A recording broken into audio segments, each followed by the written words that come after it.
and it's just gone past 6 p.m. UK time, and this is the Spiritual Discussion Program. My name is Saad. I'm in Bromley in southeast London, and with me is Gregory. Gregory, are you there? Hello. Welcome, Gregory. The weather here today is really lovely.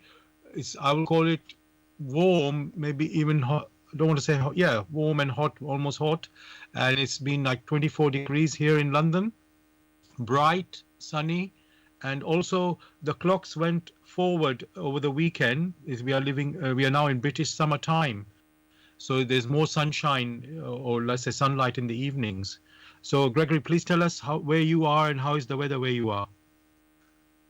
I'm in Brussels, just exactly the same you described here in Brussels. Beautiful. Very good, very good. So, yes, listeners, welcome to the show, the Spiritual Discussion Program. The aim of the show is to introduce you to the spiritual knowledge in the light of truth, the Grail Message by Abdushin.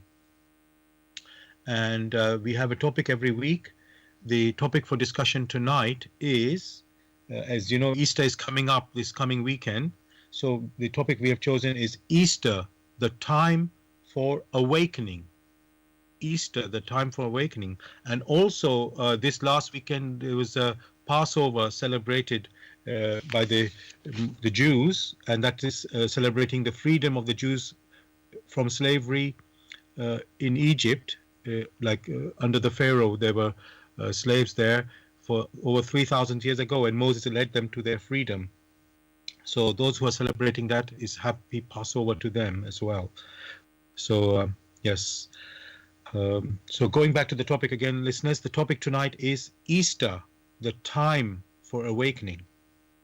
You're welcome to join us with any questions or comments. The number to contact us on our UK number, it is 07939 641 958. You can call, text or use WhatsApp.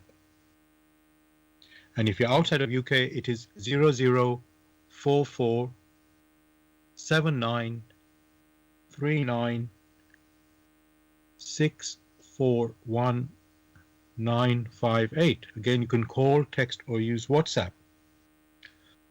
I'm going to begin with, what is the Grail Message? The Grail Message in the Light of Truth by Abdushin is a spiritual knowledge of life. It offers an explanation of the world, a picture of creation on the basis of natural laws. Its lectures contain valuable basic elements as a help in life. For through the knowledge mediated, the reader is again brought closer to life and led back to God. The Grail Message deals with important fundamental questions of life by explaining in a clear and logical way the automatic working of the laws of nature, the whole weaving of creation, allowing every process to be recognized and thereby the purpose of our whole life. It is directed at the individual and speaks to the innate experiences of the human being, their strengths and weaknesses. Thus, every reader has the opportunity to discover through the intuitive perception if what is stated is the truth. Combining with matter-of-fact reasoning, a complete world picture arises, where there is no separation between the visible world and the great world beyond the five senses, nor any separation between scientific and religious striving for knowledge. I'd like to give you a couple of quotes from the author of the Grail Message, Abdushin.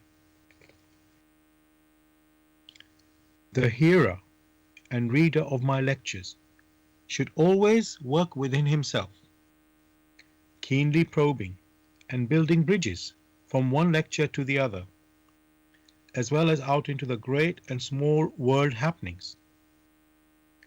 Only then will he be able to understand the Grail Message and find that it gradually shapes itself into one complete whole without leaving any gaps. Again and again, in all the happenings, the reader will come back to the basic features.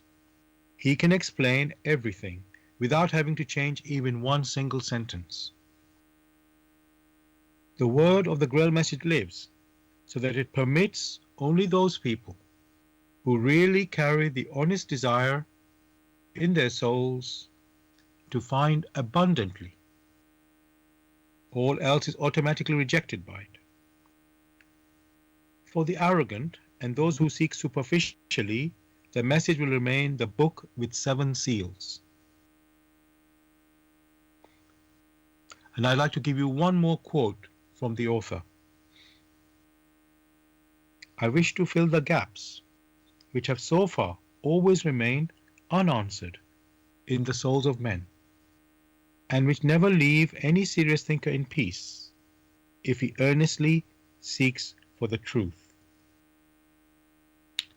So, dear listeners, I just want to remind you the topic for discussion tonight is Easter, the time for awakening. Easter, the time for awakening, and you're welcome to join us with any questions or comments. The number to contact us on our UK number. It is 079 39 641 958.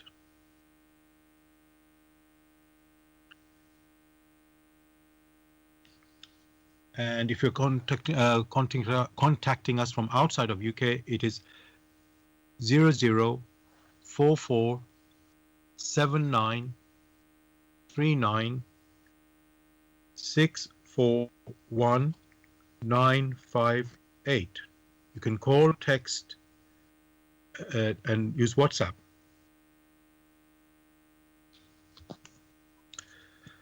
Gregory, I did some research as usual, and for the show, and then I just want to say what I found about Easter. This is just the definition first I would like to talk about. Easter is Resurrection Day.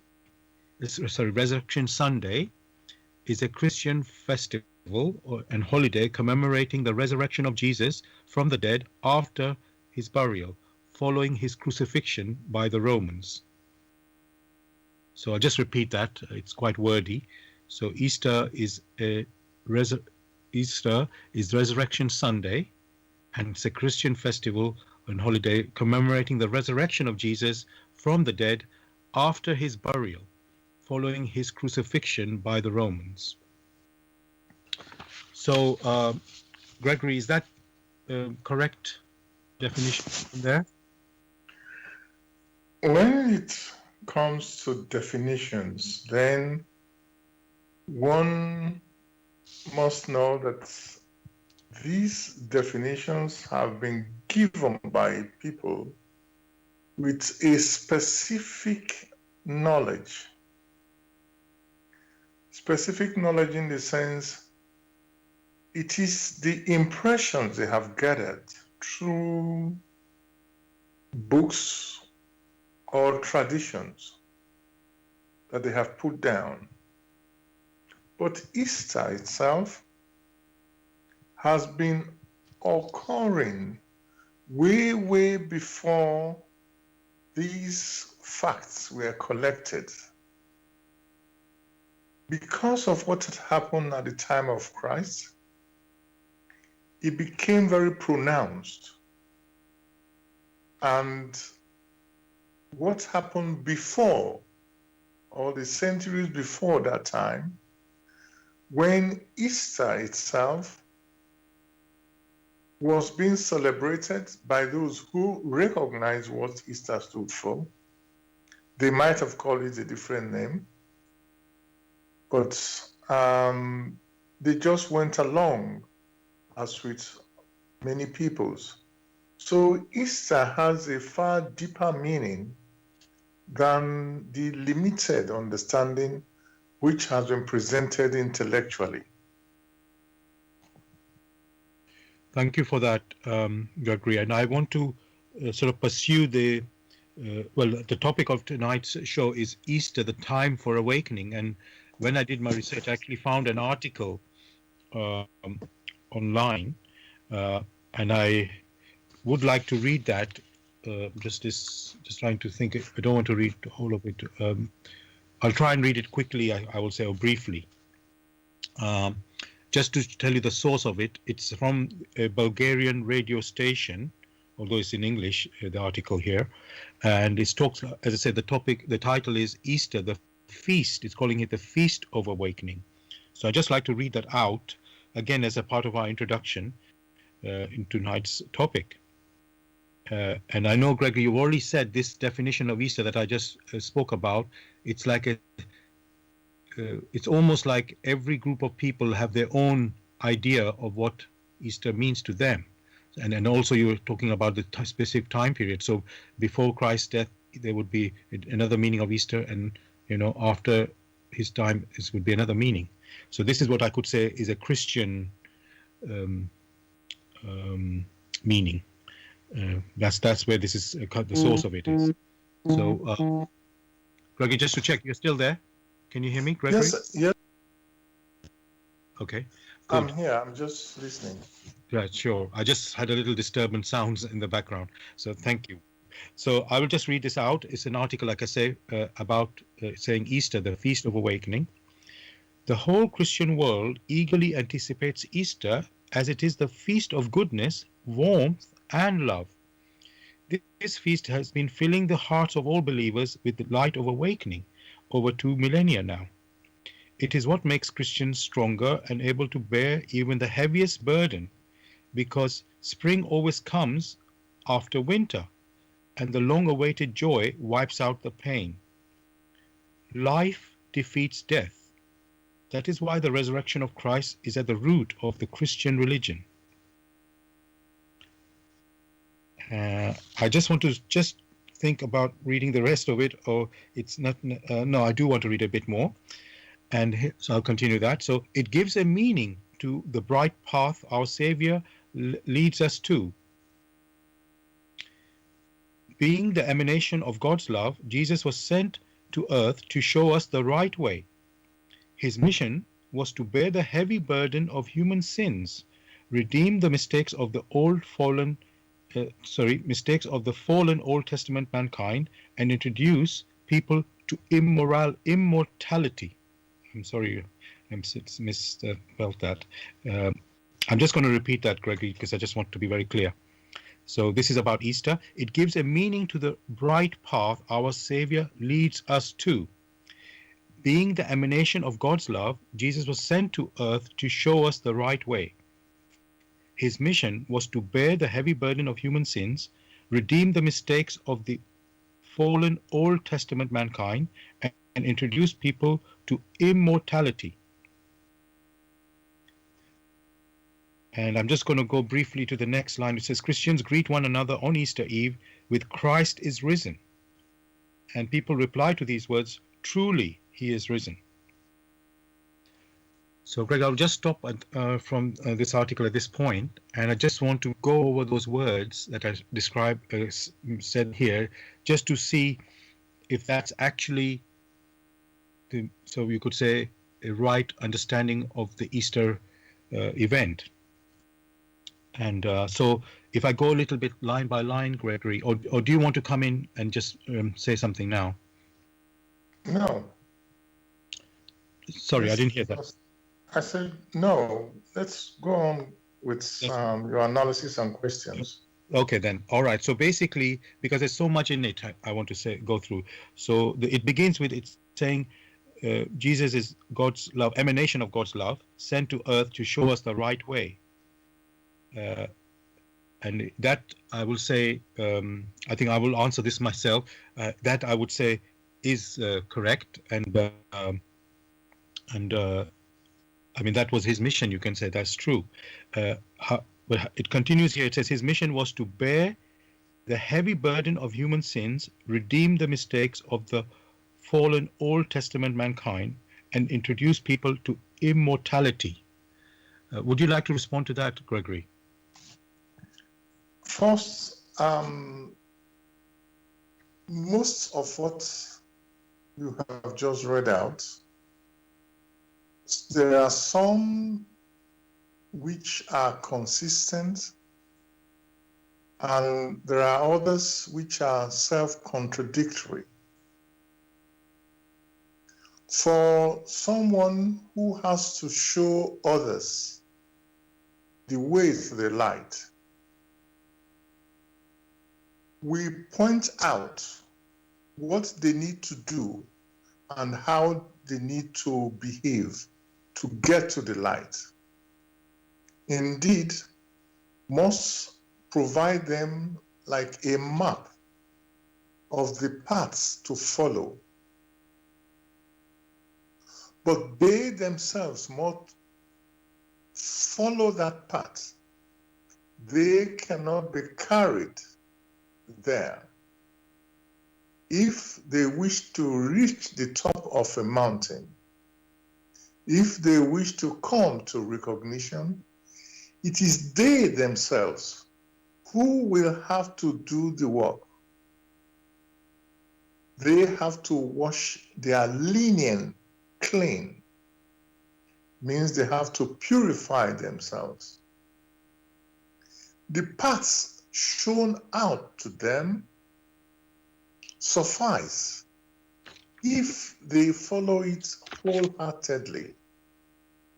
If, however, they do not, in all naturalness, they will not get to the light. So one cannot turn round and say Jesus himself came to take away the filth that men had clothed themselves with.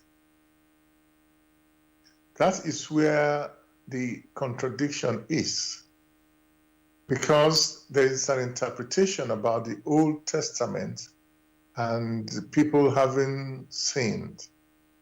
For those who have sinned through their behavior, their thoughts, it is they who have to wash themselves clean.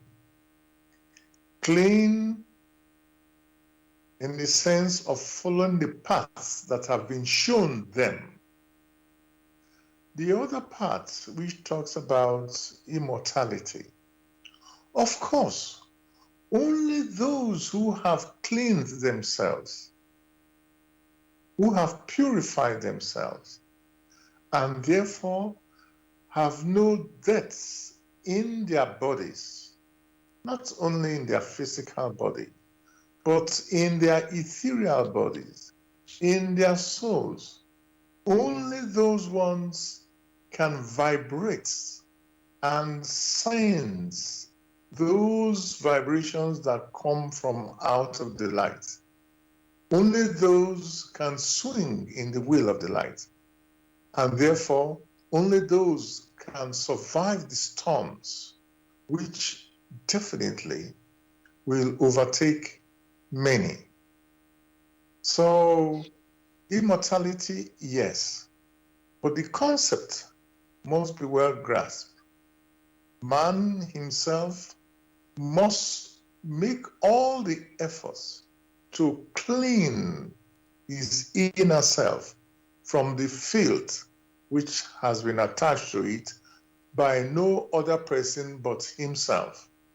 Each personality must undertake this task, not that some other person is coming to clean them while they remain in the same state. Gregory, thank you for your answer. It's obviously, as you said, part of what I read out in the from this, you could say, Bulgarian Christian understanding of Easter, in terms of this, from this radio show, that this article, let me say that from this article, as you say, it is, you could say it makes sense in terms of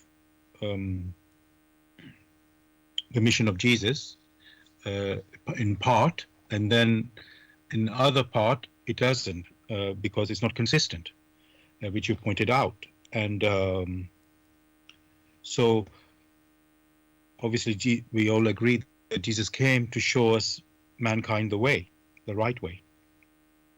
And then there's this point, which is, you could say, fundamental in Christian belief, that Jesus came and died and took our sins on himself so that we can be redeemed. This is their, let's say, fundamental belief, which you have said is not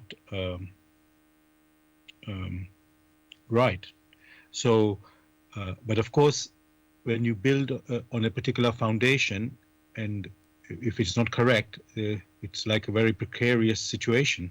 So the next part of this article, it is based on that assumption or foundation that Christ died for man's sins and took away their sins. And so the next part, if I will not read it, I will just sort of make my own summary of my own what those words are. And basically it's requiring Christians or people, believers, to believe that Jesus died for their, gave his life so that they could be redeemed, the man could be redeemed. He took that on. So, and that acceptance of that belief is what is necessary. That's how the Christians believe, as a way to save ourselves and to become immortal, because that is the final goal, to live in immortality. Now, and this is what, let's say, Christians are celebrating at this Easter time. So my question there, Gregory, is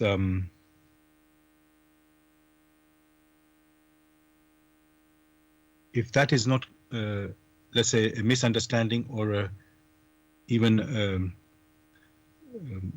where they have been led astray, I would say, even in their thinking, how can one realize this, Gregory? That's my big question here.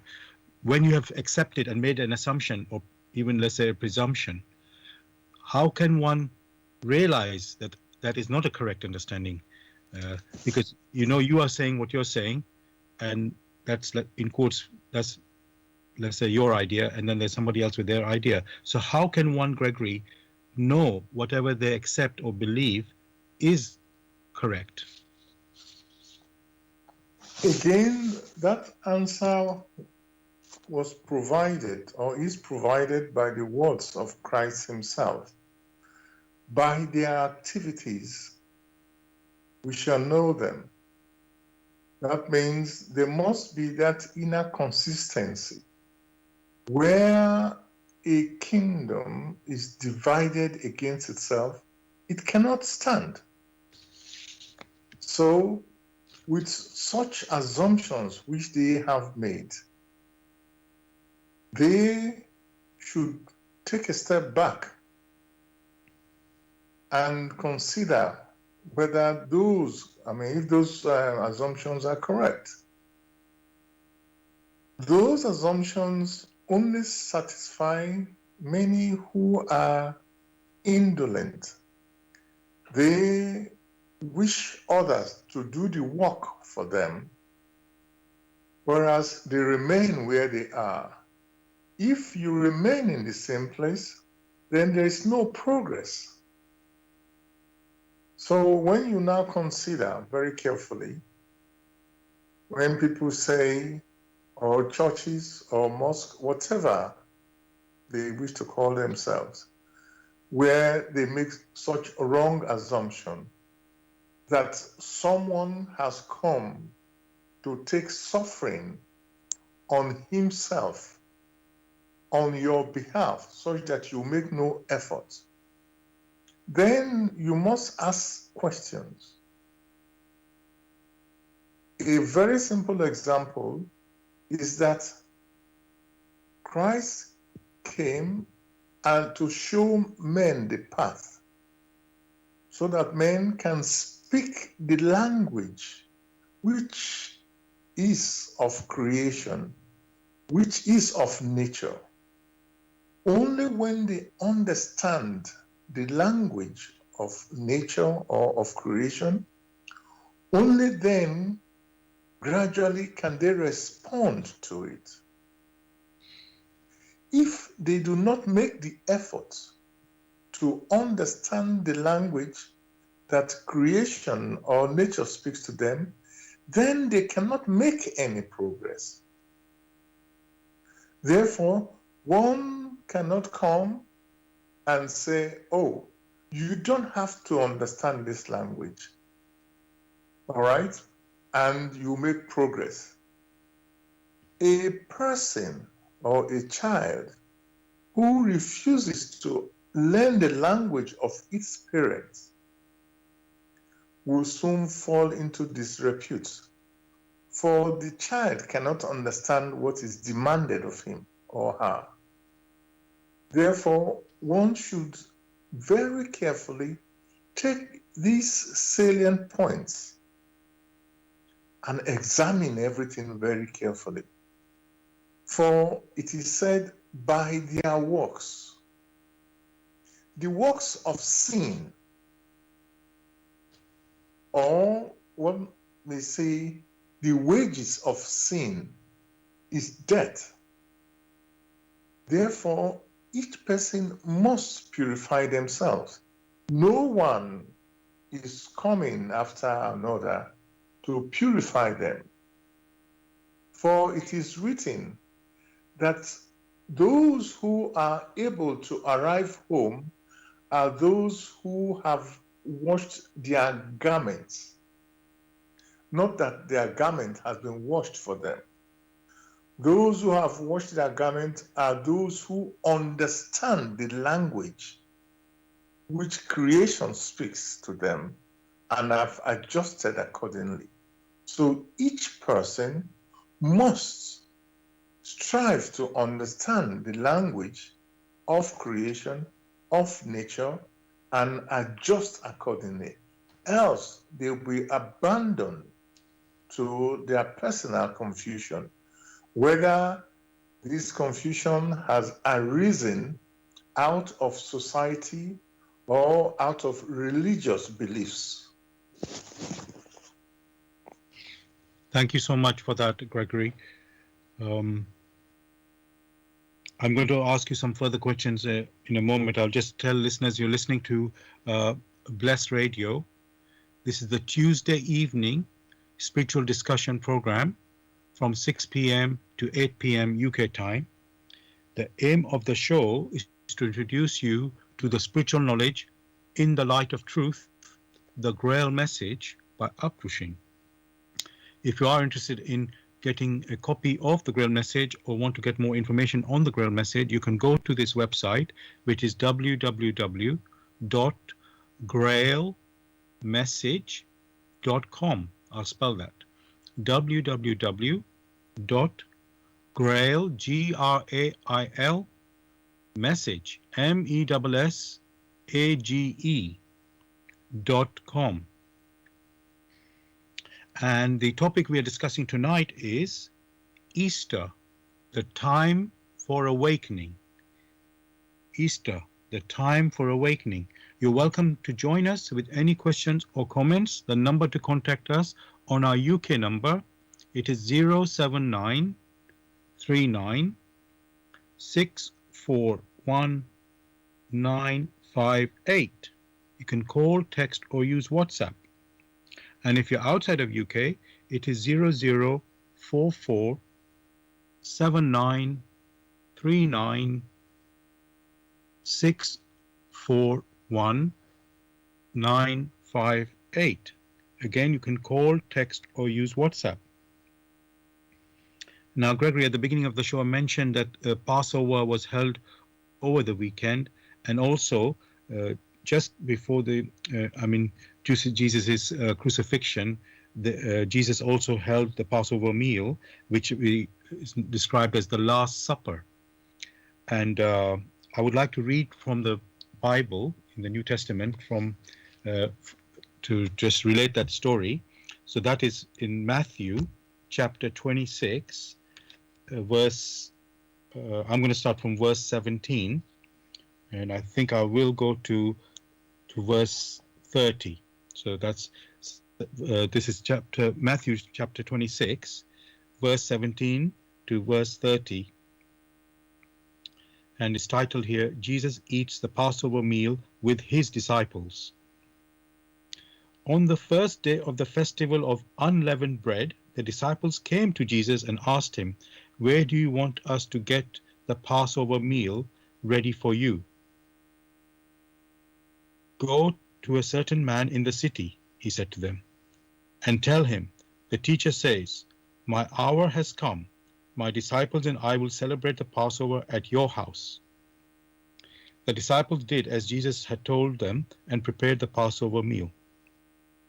When it was evening, Jesus and the 12 disciples sat down to eat. During the meal, Jesus said, "I tell you, one of you will betray me." The disciples were very upset and began to ask him, one after the other, "Surely, Lord, you don't mean me." Jesus answered, "One who dips his bread in the dish with me will betray me. The Son of Man will die as the scriptures say he will, but how terrible for that man who betrays the Son of Man. It would have been better for that man if he had never been born." Judas the traitor spoke up. "Surely, teacher, you don't mean me?" he asked. Jesus answered, "So you say." While they were eating, Jesus took up a piece of bread and gave a prayer of thanks, and broke it, and gave it to his disciples. "Take and eat it," he said. "This is my body." Then he took up a cup and gave thanks to God and gave it to them. "Drink it, all of you," he said. "This is my blood, which seals God's covenant. My blood poured out for many for the forgiveness of sins. I tell you, I will never again drink this wine until the day I drink the new wine with you in my Father's kingdom." Then they sang a hymn and went out to the Mount of Olives. So, listeners, this was a reading from the Bible in the New Testament from Matthew chapter 26, verse 17 to 30, about the Last Supper, the meal with Jesus, just before his crucifixion. So, Gregory, what I want to ask you from this story here,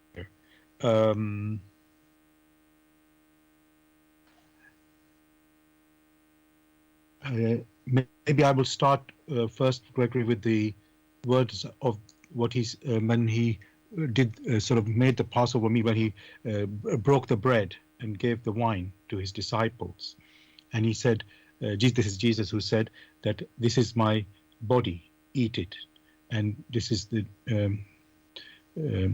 my blood, drink it." Obviously, he didn't mean it in a literal way. So, what did he mean by that, Gregory? There's more to these words, of course, but if you can start with that, Gregory, what did he mean when he said these words? For one to understand what he meant and what he means, one must understand the language that Jesus speaks. And most of the time, it is a spiritual language. He himself was, and will remain the personification of divine love. That personification is such that he is the origin of substantiality. So, just as many will take physical food, which will nourish their physical body, so also whatever he has taught them will nourish their spirit. Should they take his words to heart, just as they take that physical food, the physical food will nourish their physical body, whereas the spiritual food will nourish their spirits in such a way that the challenges of the flesh can easily be conquered. such that they themselves, if they opened up to understand their master aright, then the way is open where they are free to ascend when the time comes, or when all has been said and done here on earth. Thank you for that answer, Gregory. Again, what you have shown is there has to, for understanding any situation, and especially when we're talking about Easter here, and this Last Supper in this case, we need to have the right context. And these words spoken were spiritual words that you pointed out, and so it need to be understood spiritually. As I mentioned from the beginning, it can't be drink literally, eat my body and drink my blood. It says obviously it does not mean literally. And even when he was giving it, it was bread and it was wine, not obviously not literally. They could, yes, they can eat the bread literally and they can drink the wine literally. Of course they can, but there was something symbolic in this. So that's what needs to be understood. But at the same time, Greg, you did say that this spiritual, you could say, help or symbol it has a goes along with our physical challenges, the earthly challenges. It helps us in our physical and earthly challenges. So that's, I guess that's a big thing to understand. That's what it means. Now, I want to continue this particular couple of verses, Gregory, and ask you the meaning there. So I'm rereading this now. So I'm going to say yes. I'll just repeat these couple of verses, Gregory. I'll just read them. So while they were eating, Jesus took a piece of bread and gave a prayer of thanks, broke it and gave it to his disciples. Take and eat it, he said. This is my body. Then he took a cup and gave thanks to God and gave it to them. Drink it, all of you, he said. This is my blood, which seals God's covenant. My blood poured out for many for the forgiveness of sins. I'm going to stop there, Gregory. The last sentence, I would just like to ask you to explain that. So it says, this is my blood, which seals God's covenant. My blood poured out for many for the forgiveness of sins. What did Jesus mean by that, Gregory? First, it must be assumed that, or it's assumed that Matthew was reporting correctly, because when you read the accounts of the different disciples, they reported these things so very differently. But each report is symbolic of the person who made that report. That means that was how they understood it. When the time of closing of his activities here on earth was drawing near, he called them. Even then, they did not understand what he was saying. For if they did, then they would have prepared themselves. When he called them and he told them, got the bread and got the wine and shared the bread among them, and then the wine, he was only in a symbolic manner giving them the conviction that he himself was prepared to undertake any challenge, any difficulty, such that many who follow the path he has shown out to them will be redeemed. So he did not shy away from the challenges which were facing him. Even at that critical time, the disciples did not understand what he was talking about, which was shown very clearly when he went to pray in the Garden of Gethsemane. Whilst there, he told them to keep watch, one or two of them. They did not keep watch. So many of the words which he passed on to them first were distorted to suit their limited understanding, and they never really bothered. Only after his departure, years later, did they try to recall what must have happened in accordance with their limitations. Thank you for your answer, Gregory. It's a bit sad for me to hear what you say, because you said, I mean, these are the disciples of Jesus and they can't understand him. So how can the people who are following Jesus after the, through the disciples who came after, or, who are basically hearing things secondhand, how are they going to follow if what the disciples who had the first hand information cannot follow correctly? It's like I don't want to use this word nightmare, but it seems a very, very difficult situation when you are getting, in quotes, like I say, what you're being passed is, like you mentioned the word, is being reported, let's say by Matthew in this particular story, what has been happening. And then other disciples, you said, were giving a different report, or another book in the Bible giving a slightly different report or something different. So we are like really stuck, Gregory. We are just relying on what we are being fed, and which might be have some distortion, or it might be a misunderstanding. So how can we rely on such sort of writings? Again, Jesus himself gave the right answer. By their works, we shall know them. And don't forget, once he was, whilst preaching, someone, when he made the statement, love thy neighbor as thyself, then the question arose, and who is my neighbor?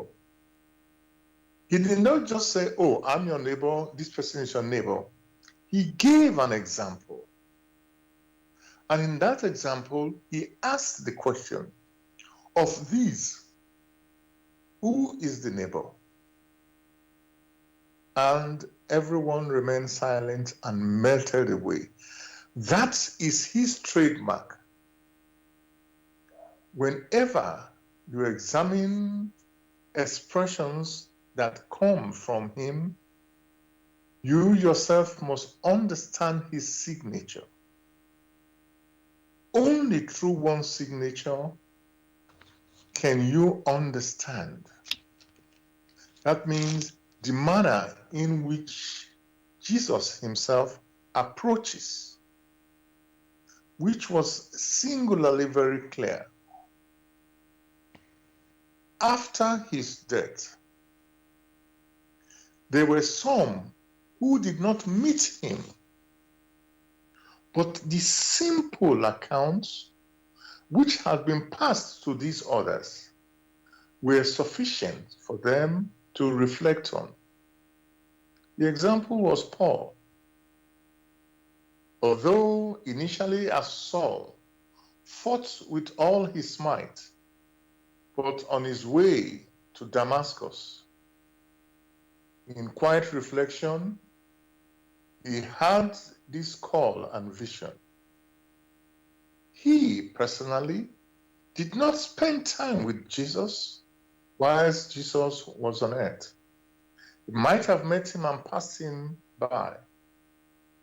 But taking the simple accounts, he was able to have clarity within himself and fought very hard, just like Peter, in disseminating the good news.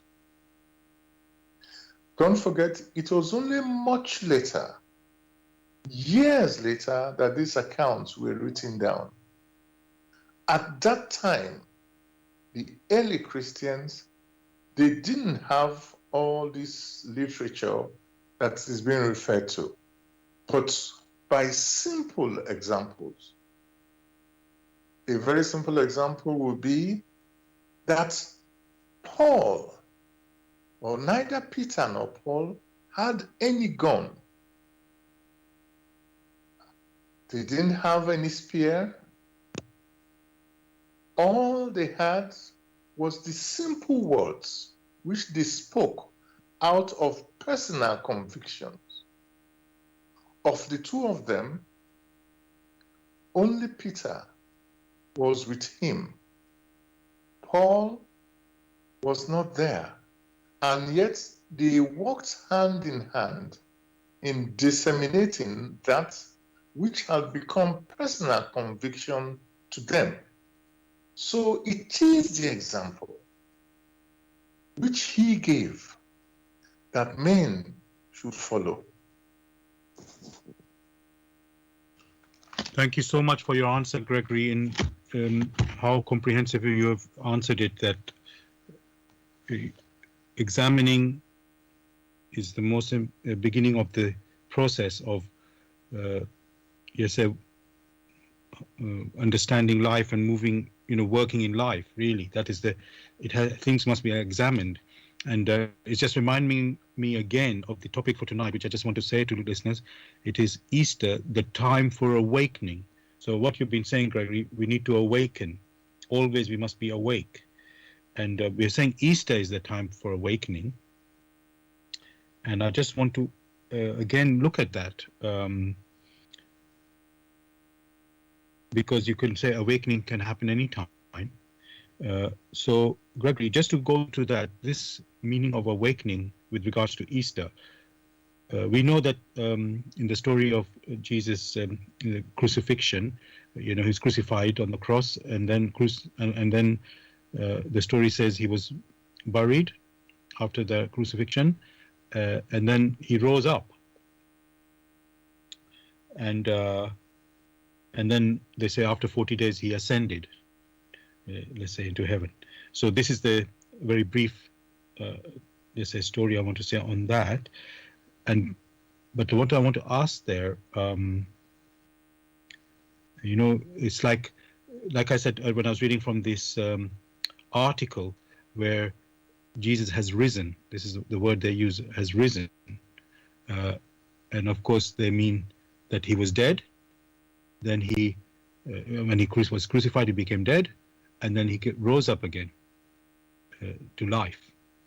So is that the specific meaning of awakening in Easter, the time for awakening? That is awakening of a dead, somebody who died, or was killed, and then he died, and then he was risen again. The understanding is that he rose up in his body again. So he became awake again. So is that what is the meaning of awakening in Easter? One would try to present a simple and clear scenario. Maybe that will have the import that it should. Prior to Easter, there was the Friday. Before then, the disciples had been going around with Christ from town to town, village to village, preaching. And then came this particular Friday, even before then, where he had the sensing of plots. But he was not able to understand these human scheming and plots. But by the Friday, he had, to some extent, been conscious of what was likely to happen, since there had been threats from the Pharisees and the Sadducees on his life. Meanwhile, the disciples were still not, or most of them, were still not aware of what was likely to happen. And then he was arrested. The disciples were surprised. He was arrested and was presented before Pontius Pilate.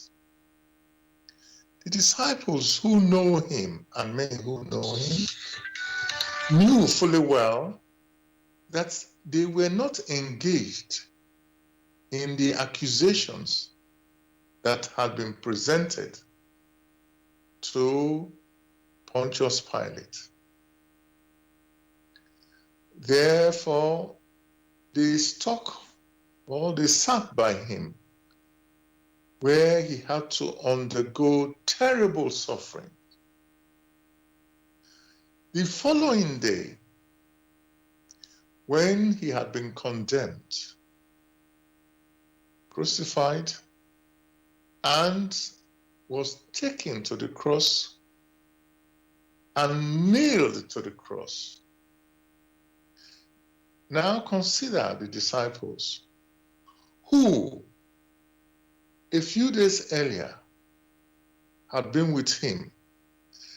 Now consider what they are thinking, what their thoughts, what sorrow they would have gone through. Sorrows that has arisen in their souls when they know their master to be the best that there is. Yet they had to undergo this terrible suffering.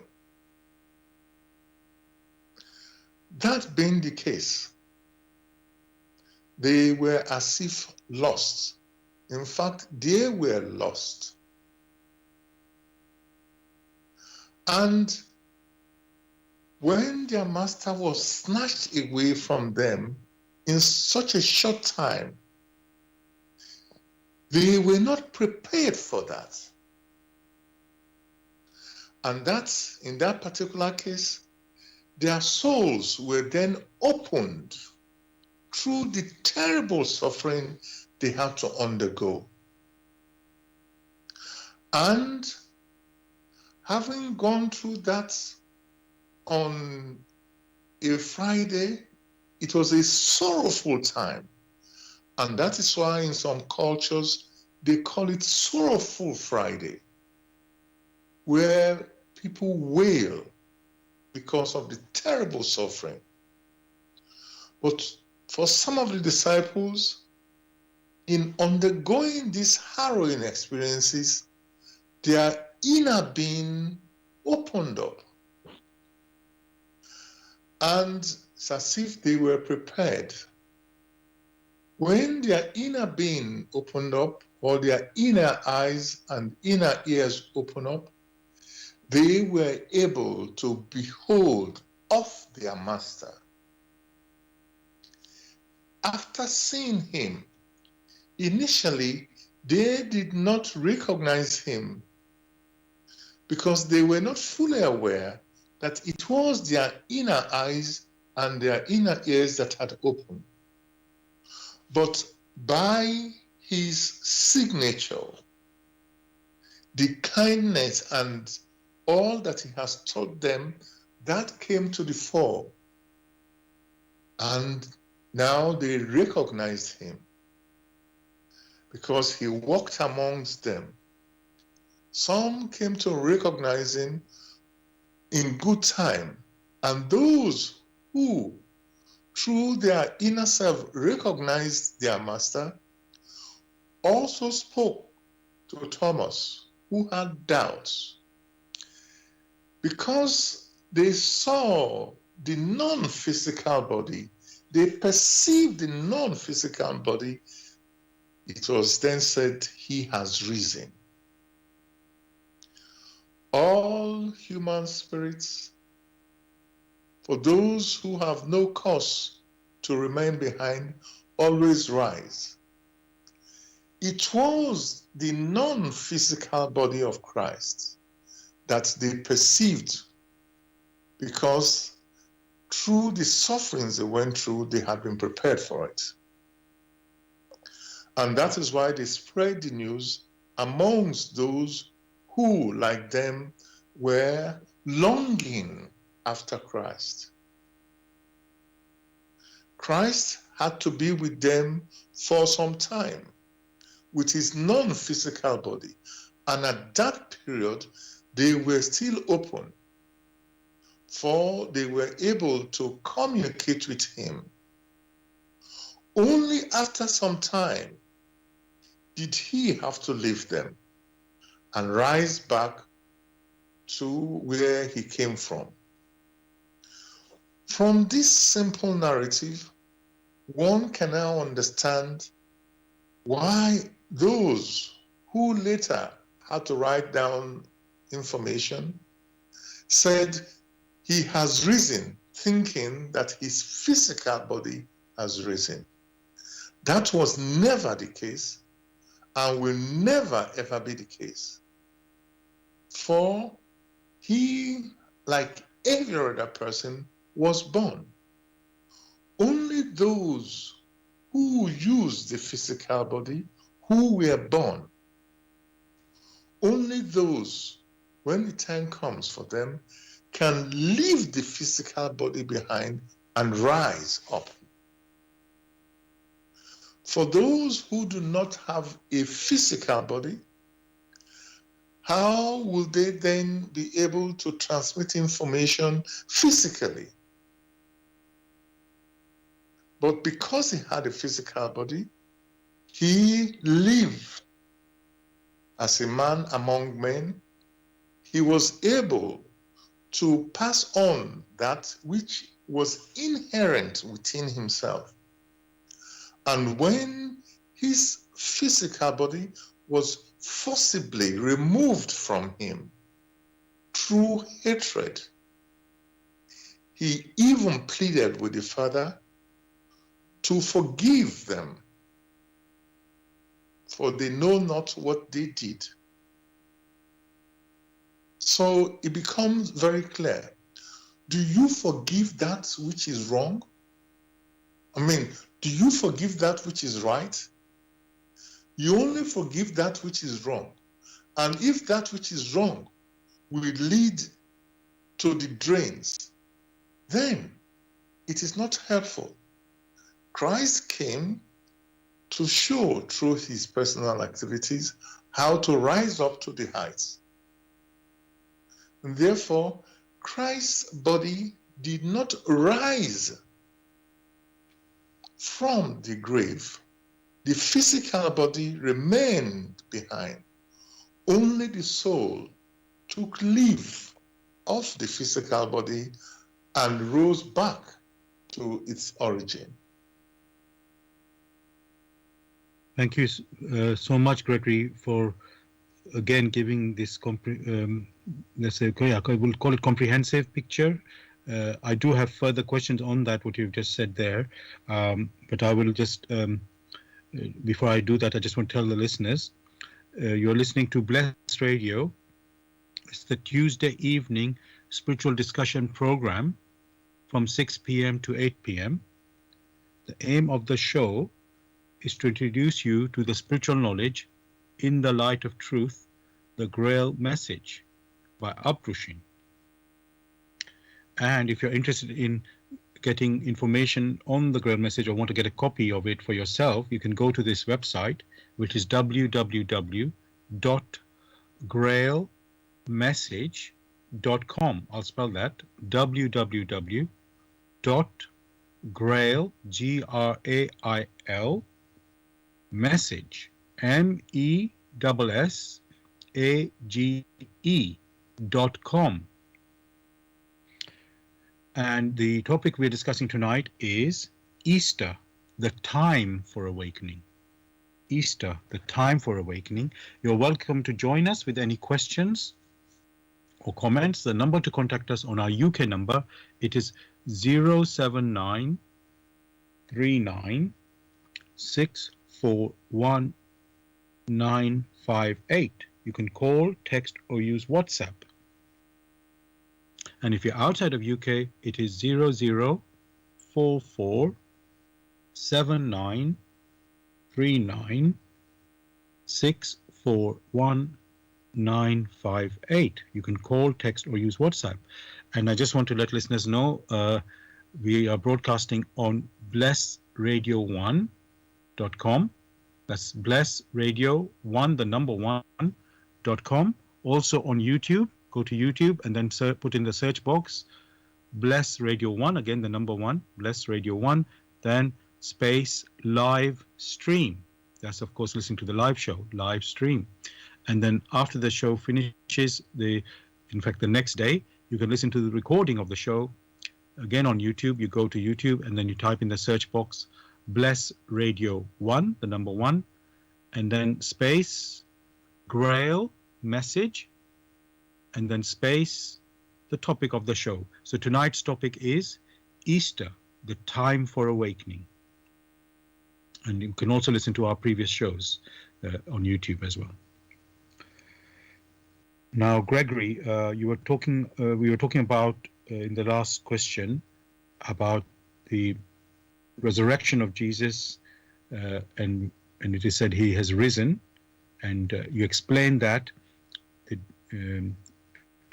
you gave basically quite a context and the story of how this, what actually happened there, and which you have said it's not the rising of the physical body, but a rising of a non-physical body, which the disciples were able to perceive because of the harrowing event of the murder of Jesus. Actually, it was I don't know. I know you didn't use that word, but that's what it actually was, because we have made it clear that Jesus didn't come to redeem our sins through his death and take away our sins, and that is our job, and we have to redeem ourselves.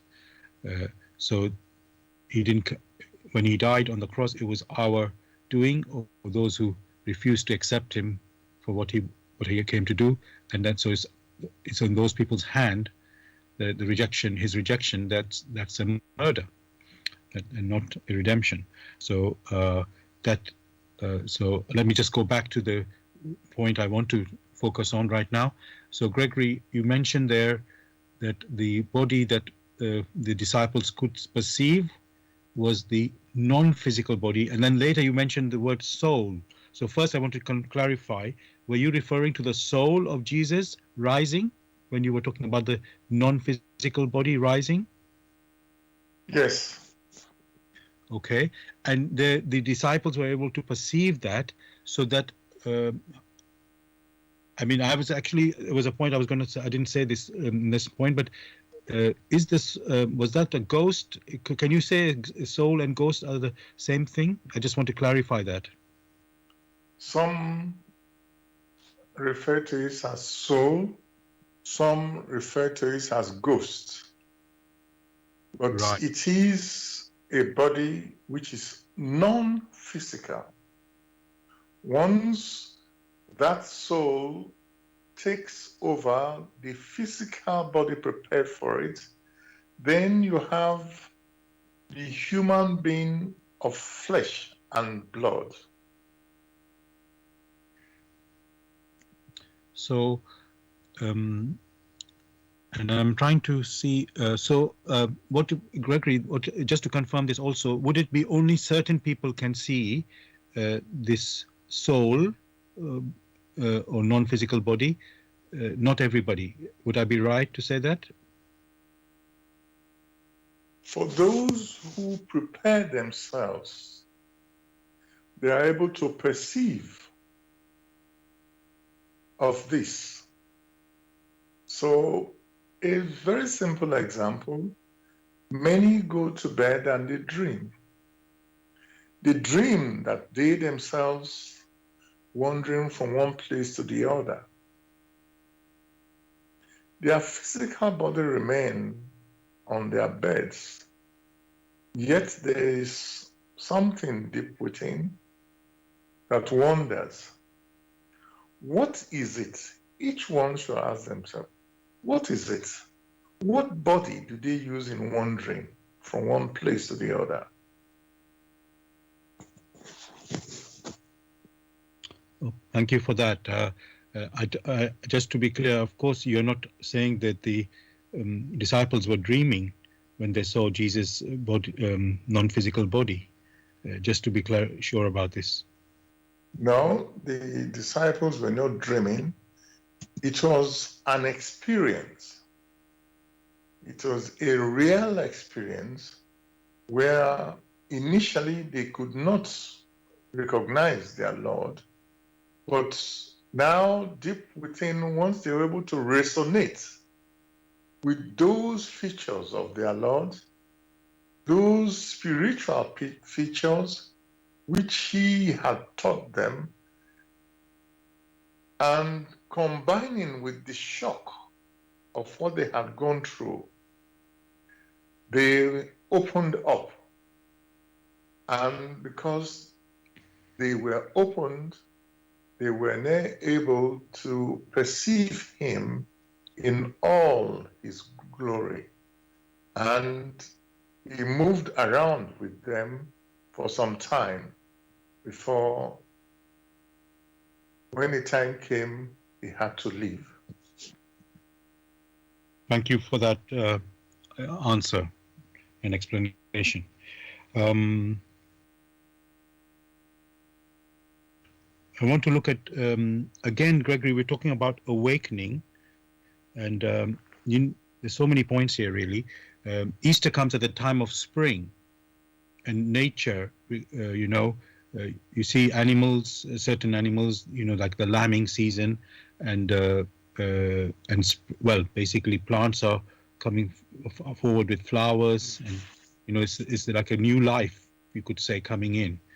And so is there any link there, Gregory, between spring and Easter in terms, and I'm talking with Easter with reference to Jesus's resurrection? On a comprehensive and general level, there is. Because what is found is that there is a regeneration, just as you find in nature, rebudding of plants and to some extent of animals. But for human personality, it's expected that they should become anew, just like you have a new plant preparing to experience. So Easter is the period of becoming anew. But before one can become anew, there must be the preparation. Preparation in seeing things or in striving to understand the challenges that each personality on earth goes through. You can only prepare yourself when you are willing. Else experiences will come. But because you're not willing to confront these experiences, you are not awake. So to be awake is to ensure that one's intuition is on the alert.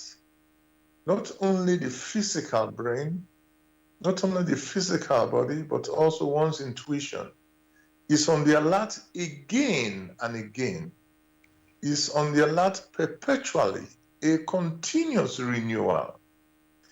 Most of the time, this becomes so when many had to go through some harrowing experiences, just like the disciples of Christ did. So for anyone who wishes to celebrate Easter, that particular person must become new deep within them. Else, the fine vibrations that flow in nature become imperceptible. Means you are not sensitive enough to the challenges that assail many. There are some people who strive to place themselves in the positions of others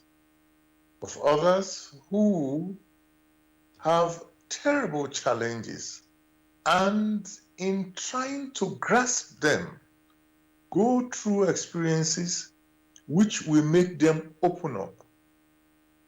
Only those can celebrate Easter.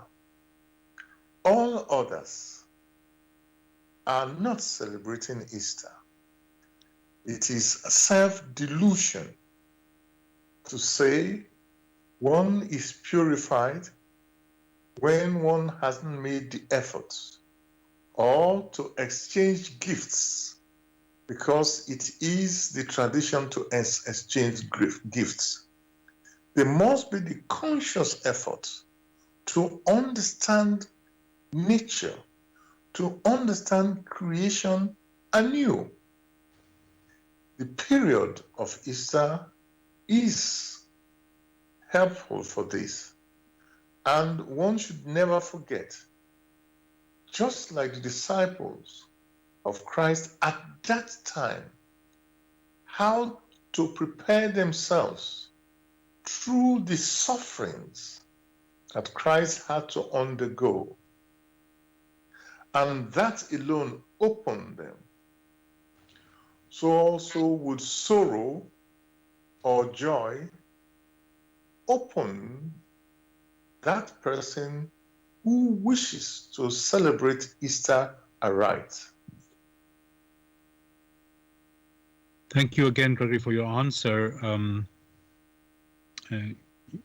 Preparation is always the most important thing in doing something. But what you have described is like immense, really.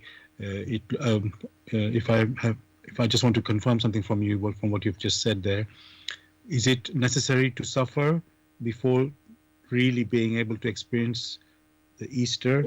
Or to come to a renewal, to an awakening? Is that like the necessity to actually go through a suffering experience? Or is there because I think of them, people do fasting and, not only in Christian teaching, religion, and other religions as well, or spiritual teachings. So just want to ask you, is it the suffering really the only real way to open yourself up for renewal, or are there other means?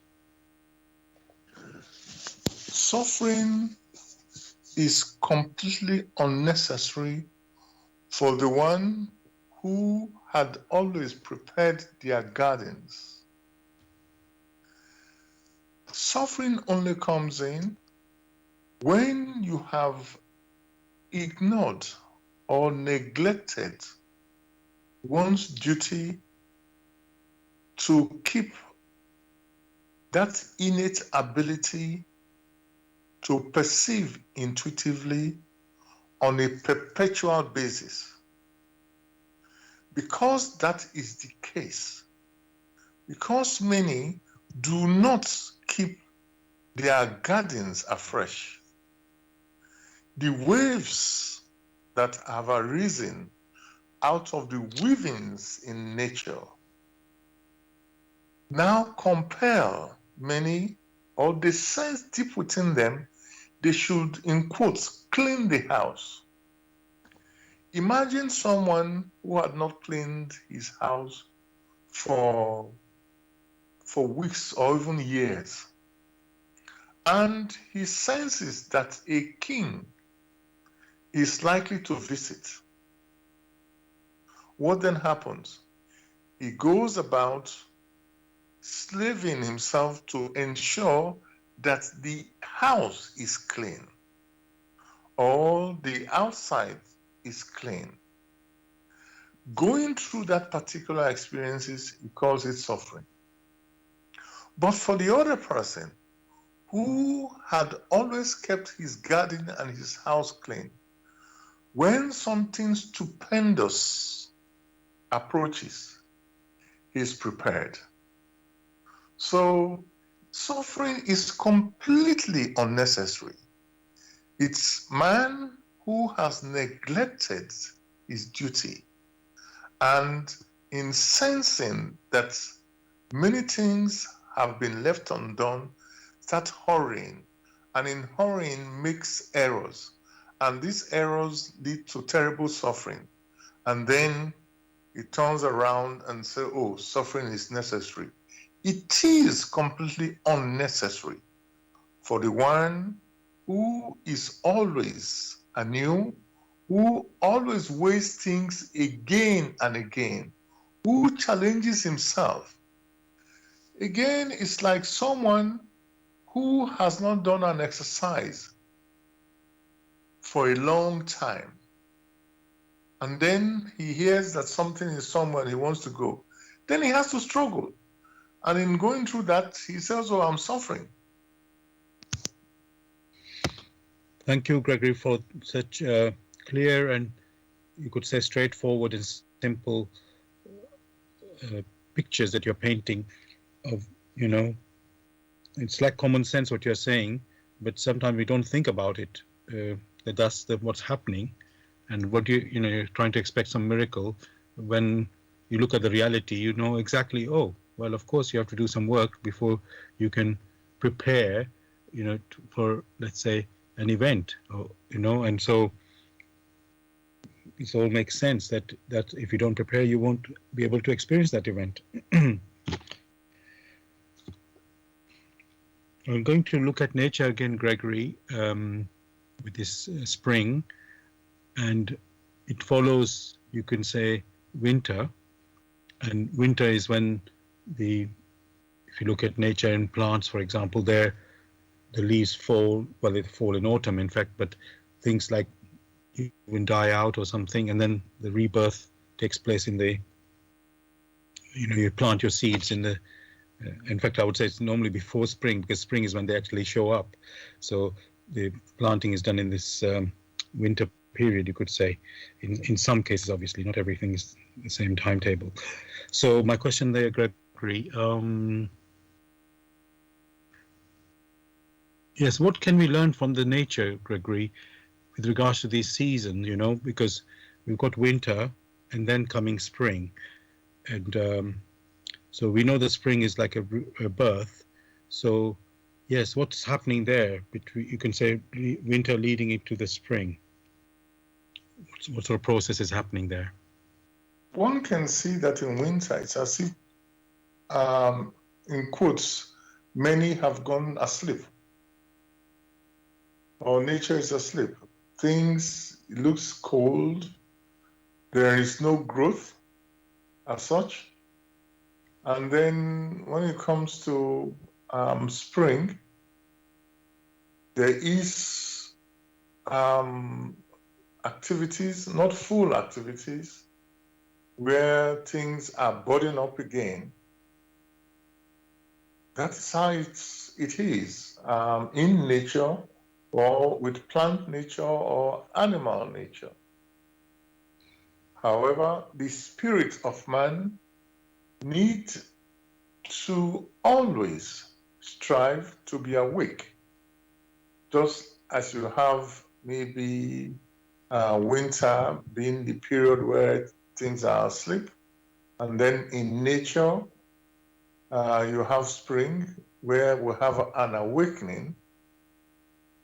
It is assumed that man, or the spirit of man, should make use of similar opportunities, similar examples to awake to the challenges, to the radiations that flow through creation, make use of these radiations, and use these radiations to uplift himself and his surroundings.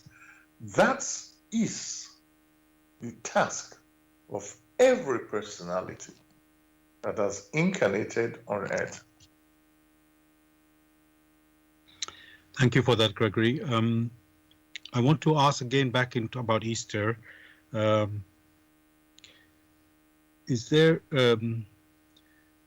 basically the spiritual significance of Easter? maybe we have already talked a little already about this, but I just want to reiterate that. What is the spiritual significance of Easter?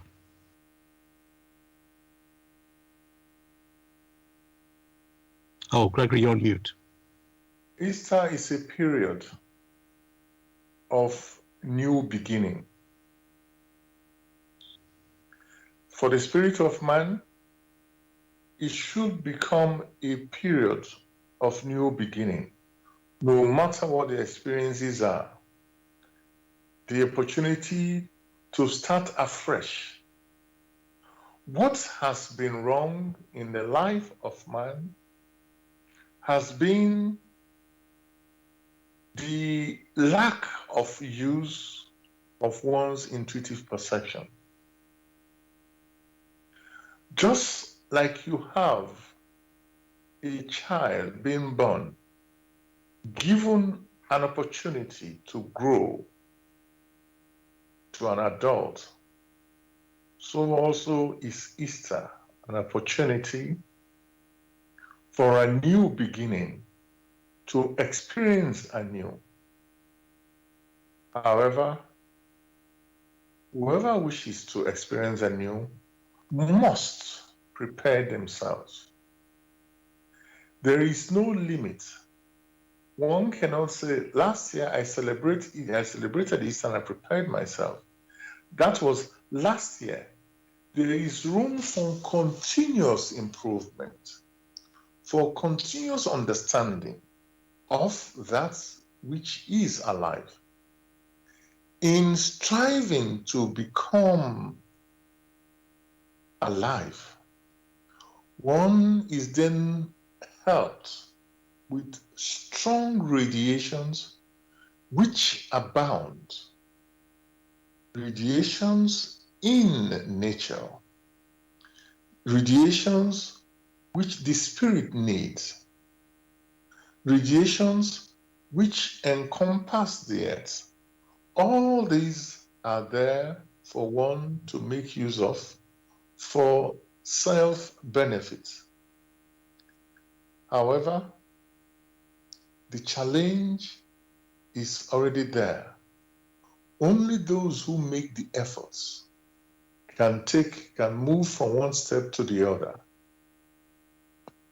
One at this junction must stress that our discussions are taken from the work in the light of truth, the Grail Message, from which only tokens, infinitesimal tokens, are mentioned.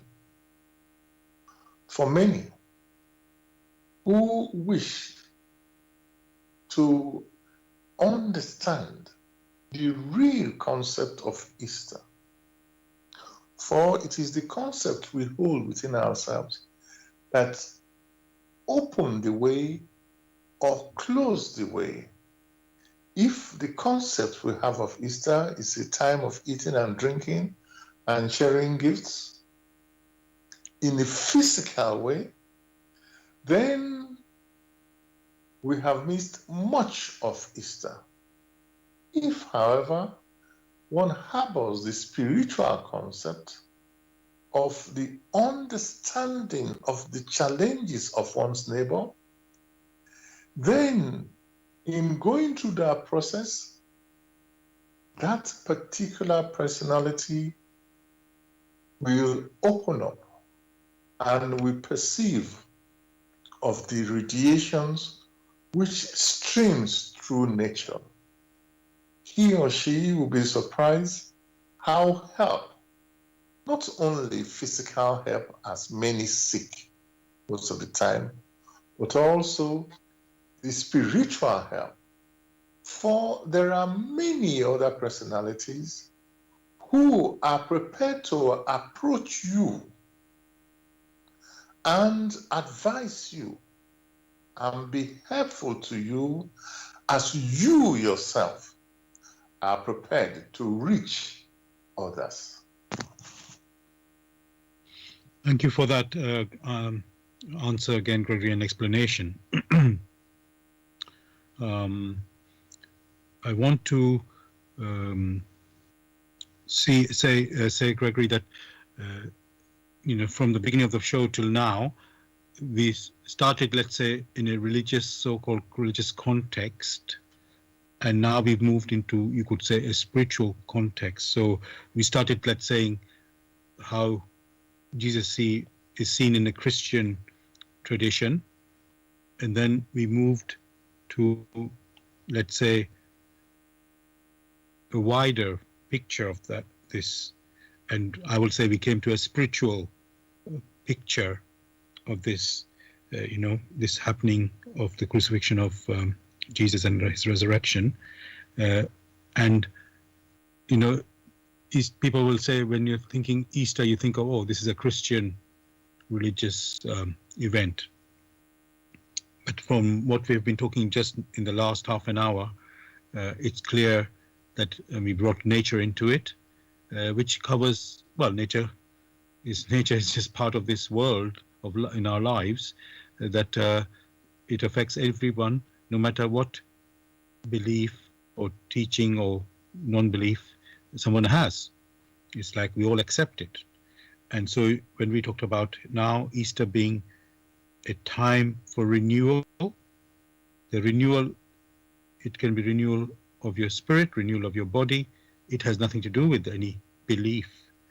We've just moved in quite a gentle way, away from some, you could say, rigid religious or teachings, concepts, to a more, you could say, fresh and clear, and there's not this feeling of you're following a what would I want to use, ideology. So it's which is so refreshing. So this is what I've observed, what we've been discussing, how we started. So this is hopefully the listeners have picked that up as well. That's what this is really about. We're talking about renewal of us human beings, and not labeling ourselves or, in putting ourselves in a pigeonhole that this is what this religion and this is that teaching, or this is labeling ourselves and putting ourselves in these pigeonholes, like I say, and boxing ourselves and then separating ourselves from the true reality of what actually is happening here. When we talk about life and death, for example, it's not about, in quotes, a religion or belief. That is what life is. There is a life and there's a death, and then you can say there's also renewal. So I just wanted to point this out, and so people just appreciate this is what life is really about. So thank you for that. Dear listeners, you're listening to Bless Radio. It's the Tuesday evening spiritual discussion program. The aim of the show is to introduce you to the spiritual knowledge in the light of truth, the Grail Message by Aprushin. And if you're interested in knowing about the Grail Message or want to get a copy of the Grail Message, you can go to this website, which is www.grailmessage.com. I'll spell that. www.grail, Grail, message, MESSAGE.com. And the topic we're discussing tonight is Easter, the time for awakening. You're welcome to join us with any question or comments. You can contact us on our UK number, which is 079 39 641 958. You can call, text, or use WhatsApp. And if you're outside UK, you can contact us on 0044 79 39 641 958. Again, you can call, text, or use WhatsApp. And just to also remind you, we are broadcasting on Bless Radio 1, number 1, Bless Radio 1, the number 1.com. Also, we are broadcasting on YouTube. You go to youtube.com and then put in the search box Bless Radio 1. That's the number 1 again, Bless Radio 1, and then space live stream.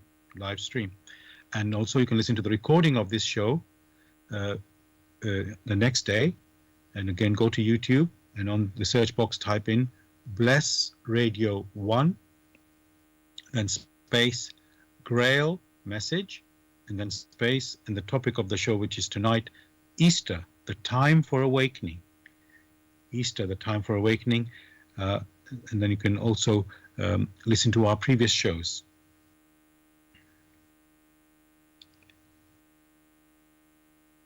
Gregory, I know we mentioned, or you have mentioned also, that people like celebrating Easter, eating, like having a feast in that way, or offering gifts, like you could say Easter eggs and chocolates and things like this.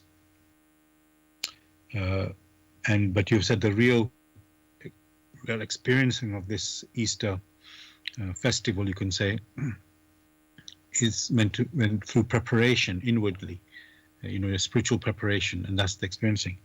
However, I would like to look at these Easter gifts and just the meaning of these gifts. So, for example, Gregory, people do give Easter eggs, and eggs is a very symbolic. It's known for long, let's say, since man has been around. So I just wanted to say, what do these gifts represent? So there's Easter eggs, for example. What is the meaning of that? Most of the time, the meaning of these, I say presentation, which one may refer to as gifts, depends on the giver and also on the receiver. For one who is prepared to give, not only give on the physical level, these gifts, but on the non-physical, gifts and become genuine. The respect that you grant to people in your neighborhood, that will enable those people in your neighborhood to improve themselves and change for the better. Is that not a gift? As compared to us collecting chocolates and calling it different names. The egg, of course, when incubated, the next thing one finds is a chicken. To talk of the narrow sense of the egg. The egg, when incubated in the female person, the next thing that happens after 9 months is a child, a new beginning. So it can be seen very clearly. The challenge most of the time is that many are so engrossed with this narrow way of interpretation that the actual game, that which is important, they miss out. Having given the gifts, they turn away. Again, a like mistake that the so-called wise men made at the time of Christ. Brought in gold, brought in silver, brought in, whereas they themselves, who through their lives would have protected Christ from many who would not like the simplicity which he brought. They did not do that. They came, they found him, they dropped their gifts, and they left. living unprotected. The child who they had promised to protect. Now Easter comes. The opportunity to also support others, not physically as such, in our thoughts, in our intuition, in the loving of our neighbors as ourselves. If that is what we hold deeply within us, then it is correct. If not, it's only a charade. Thank you for that, Gregory. I just want to share, again, from my research I did about the topic tonight, which is Easter, the awakening, the time for awakening. And we've just been talking about gifts. So this is what I found. This is from, just so you know, the source of it is called awakeningself.com. And this is titled Eggs, Bunnies and Chickadees. I don't quite know what are chickadees. Looks like, but there's some sort of, I can say some sort of animal baby, I think. So I'll just read this out. Regardless of what spiritual or religious tradition you come from, here in the United States, during the spring, you will see all manner of colorful baskets filled with dyed eggs, green grass, and all sorts of sweets and treats. Communities host egg hunts and visits, and with a very special bunny. It's Easter time. All these traditions have been linked with religious holiday of Easter.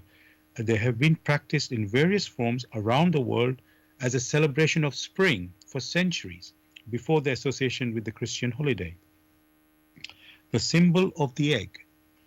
We all know that spring brings with it new life, flowers blooming, the birds and the bees, animals mating, and new families beginning. Eggs are one of the most powerful symbols of that new life that have been revered for centuries. Eggs could certainly be found in abundance in the spring and a welcome supplement to the sparse leftovers from the winter, long before we had the high-tech farming and frozen food. Eggs were ritually eaten and even used as talismans to celebrate renewal, fertility, and return to the seasons of plenty.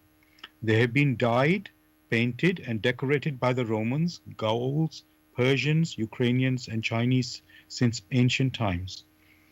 We often see little chicks, lambs, and baby bunnies, and other young animals as popular stuffed toys around this holiday, celebrating the results of fertile life. It's possible that the practice of making baskets and filling them with colorful eggs was born by watching the birds make their nests at this time. And I'm just going to read a little bit further on. It says Easter and fertility. The word Easter comes from an ancient word, Easter. That meant spring, of course. And it also is derived from Eostre, the great mother goddess of the Saxon people, and Ostara, a Teutonic goddess of fertility. So it's natural that when Easter time comes along, we think of many natural fertility symbols. In fact, flowers are indeed an embodiment of fertility, as they are sexual organs, in quotes, if you will, of plants. Interestingly, the female hormone estrogen also gets its name from the same sources. I'm going to just stop there, Gregory. Just wanted to share that with the listeners. It just shows, how things are all interlinked, but really, in your previous answer, what you pointed out was that we must always have the big picture in mind, the context. It's all lovely with, looking at flowers and eggs and, giving chocolates or whatever gifts that we may, but we have to know what's behind it, why we are doing something, what are we celebrating here.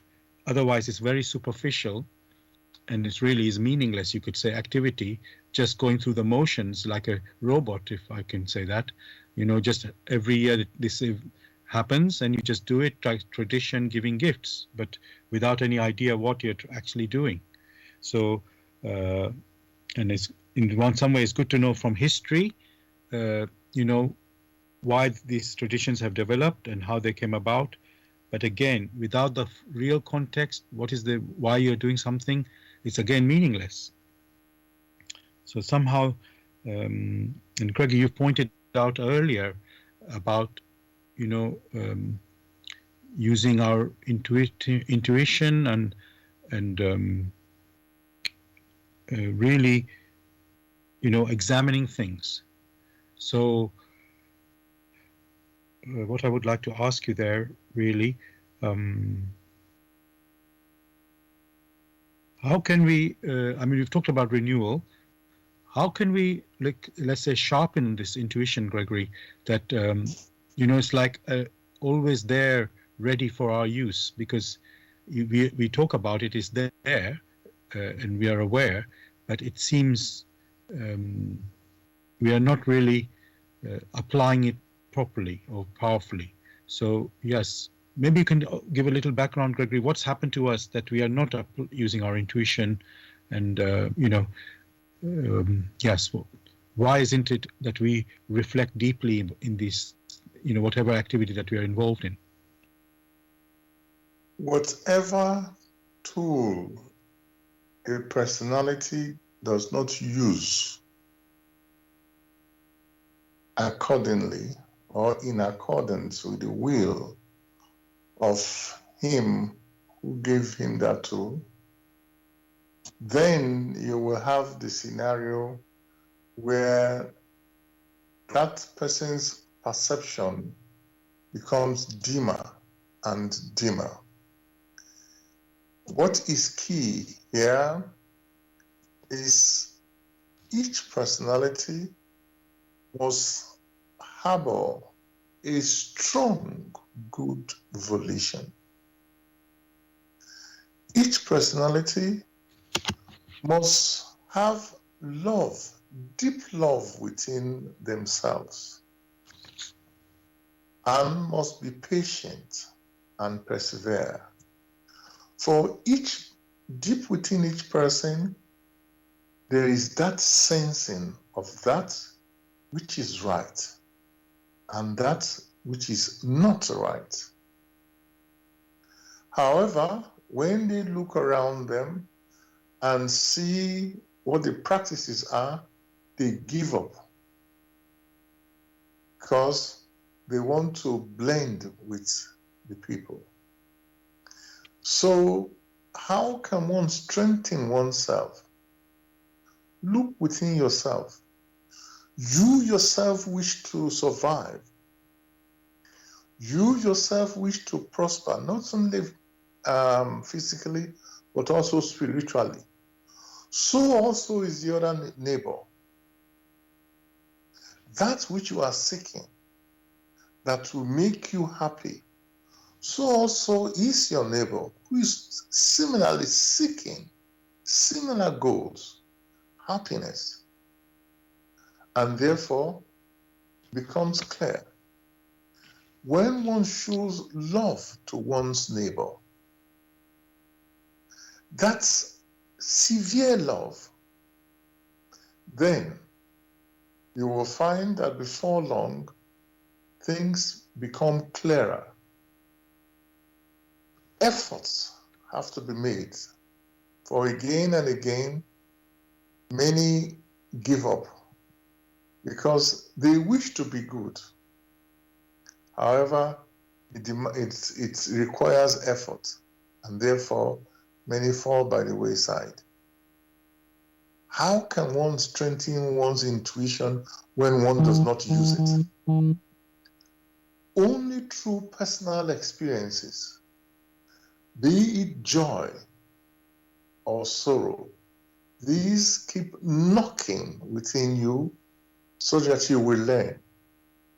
If one cannot learn through joy and happiness, then the responses will be that of sorrow that a person must experience in order to know that which is not right, or to know how he or she has to adjust himself in one's neighborhood.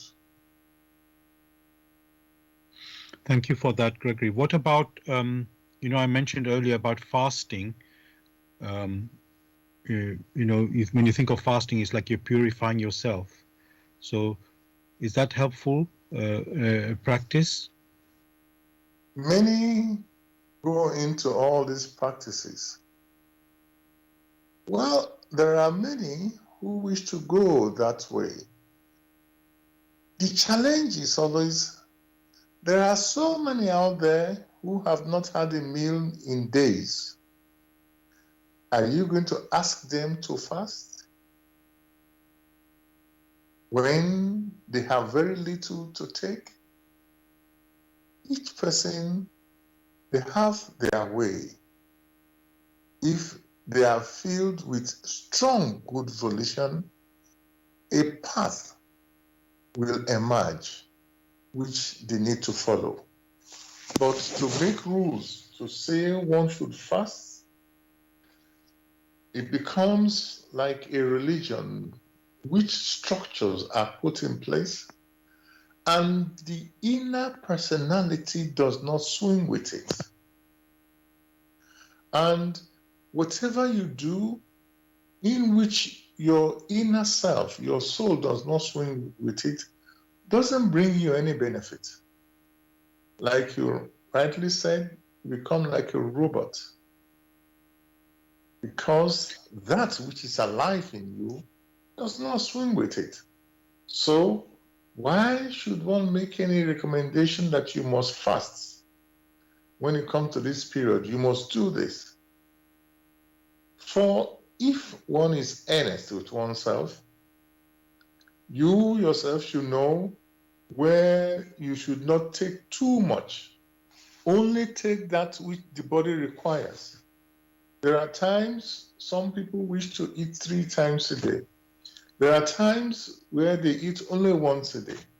Then there's all sort of variation. There are different people here on earth, and each one is unique. So what is good for one may not be very good for another. The only thing which is certain are the laws of creation through which each personality came into existence. They are the operators.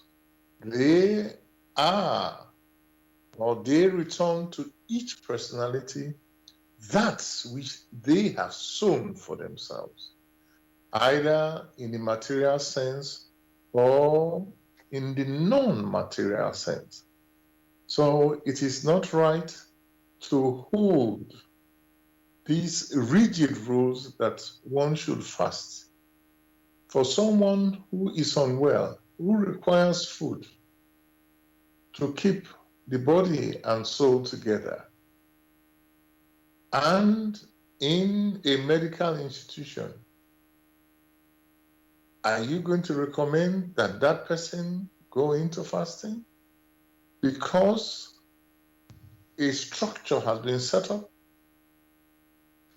flexibility is the way. Thank you for that, Gregory. One more question on, you said practices. What about prayer? Because, it can focus your mind and, that, and prayer doesn't depend on being, you don't have to have deep resources. It's independent of all these, you could say, other requirements. So what about prayer? Actually, maybe if one has a finer concept of prayer, then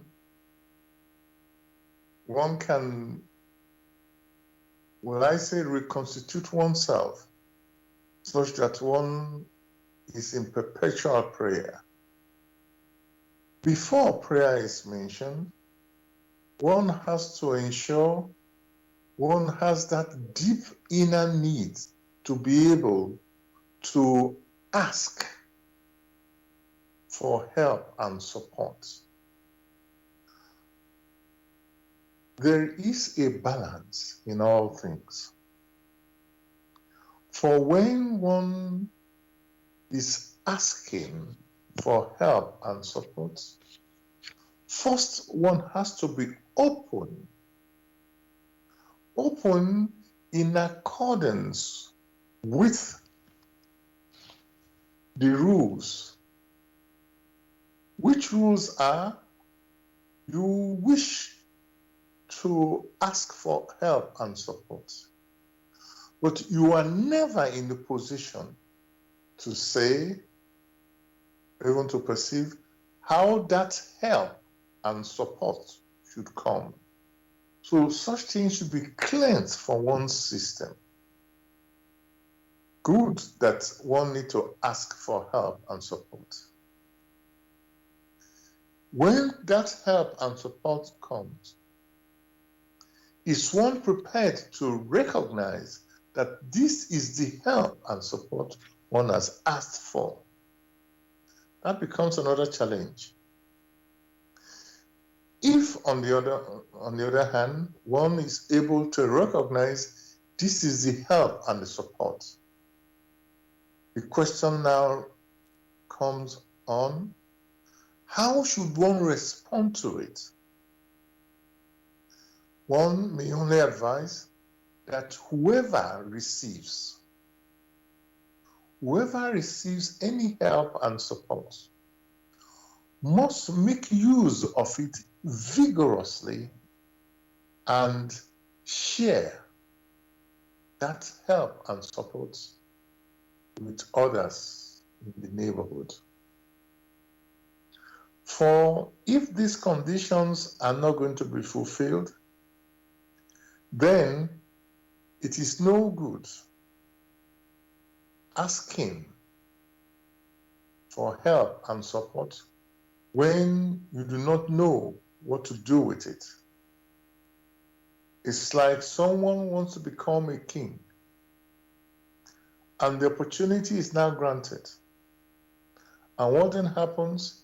Instead of you to work for the betterment of others, you take from them that which has been passed on to you to pass on to them. So the guilt becomes tenfold because you yourself have taken that which is meant for the benefit of all. So each personality must ask themselves or reflect quietly before they go down on their knees and ask for those things which most of the time they don't even need.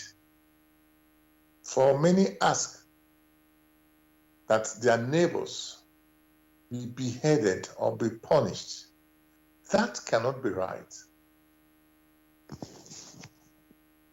Thank you for that answer, explanation, Gregory. Just shows how deep we have to think and reflect in anything, any activity that we take part in.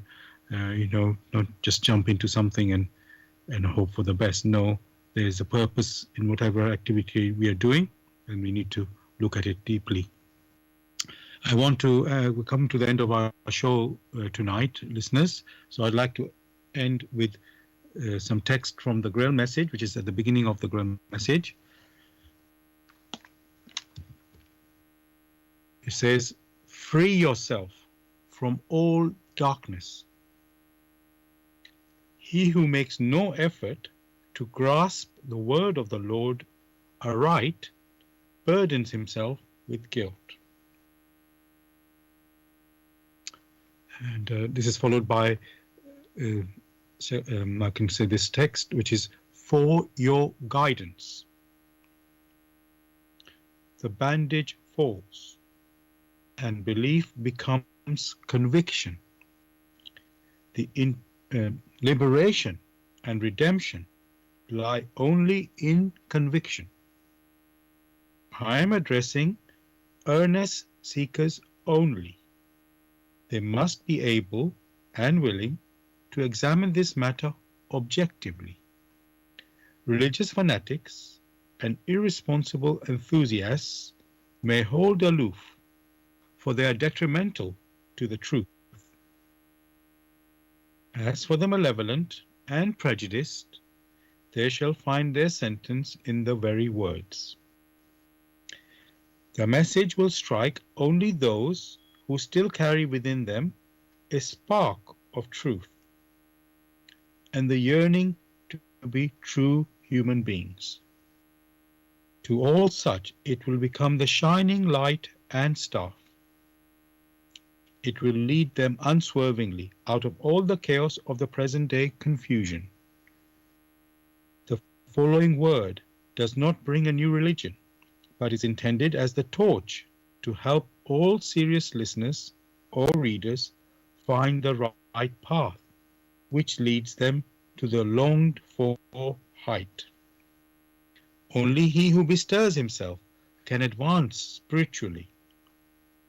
The fool who uses extraneous aids for this in the form of ready-made opinions of others only walks his path as if on crutches, while ignoring his own healthy limbs. But the moment he boldly uses all the abilities which lie dormant within him, awaiting his call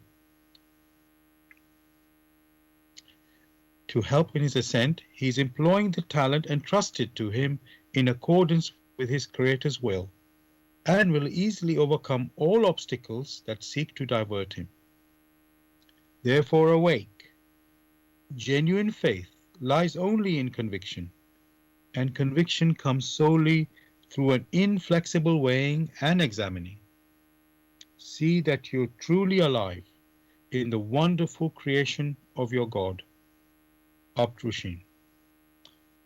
Dear listeners, that was a text from the beginning of the Grail Message, In the Light of Truth, by Abdrushin.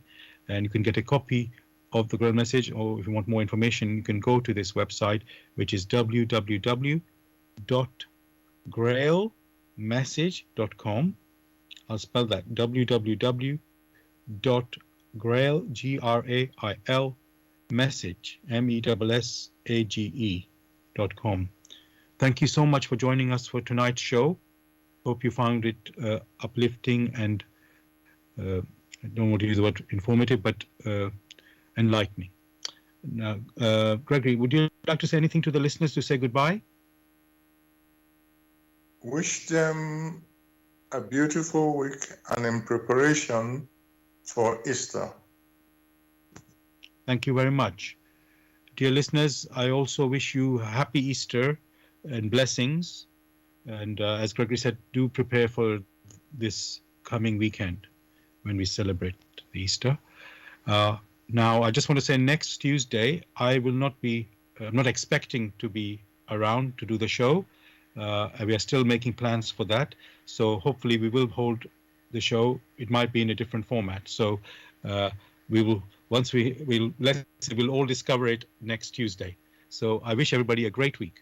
God bless. All the best, everyone. Take care.